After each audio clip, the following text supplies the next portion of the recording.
अक्सर करके ये बहुत आता है कि कोई इलेक्ट्रॉन है और उसको पोटेंशियल डिफरेंस v में एक्सेलरेट कराया गया, v पोटेंशियल डिफरेंस में उसकी वेलोसिटी को बढ़ाया गया, एक्सेलरेट में बढ़ाया गया। तो जब इलेक्ट्रॉन की वेवलेंथ निकालने की बात आती है, आपको अगर पोटेंशियल दे दिया तो पोटेंशियल का फॉर्मूला क्या था बताओ? √2qvm, यही था ना।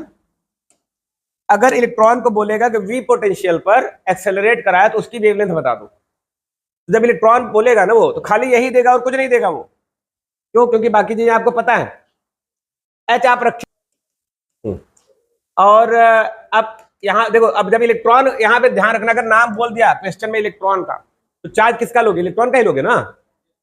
तो 1.6 × 10⁻19, और पोटेंशियल आपको बस नहीं देगा, और मास भी इलेक्ट्रॉन का लेना पड़ेगा 9.1 × 10⁻31।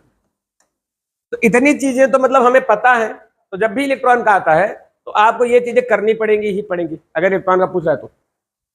और इन टू वी, बस वी बदल सकता है, बाकी ये चीजें बदल ही नहीं सकती। इलेक्ट्रॉन है तो चार्ज तो इलेक्ट्रॉन थोड़े बदल दोगे, न मास बदल दोगे, न एच बदल दोगे। तो जो चीजें नहीं बदलती, हमने क्या किया कि उन सब की वैल्यूज लेके और इनको सॉल्व कर लिया। और जब इसको सब वैल्यूज डाल के सॉल्व करोगे तो फाइनली हमारे पास ये रिजल्ट आ जाता है, ये वाला। तो जब लेकिन ध्यान रखना, ये केवल इलेक्ट्रॉन के लिए ही आप यूज कर सकते हो इस फॉर्मूले को, ठीक है ना।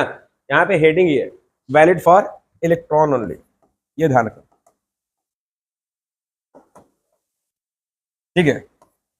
इलेक्ट्रॉन का अगर आता है तो ये है ना, अब ये 12.27, तो ये एंगस्ट्रॉम में आएगी वेवलेंथ।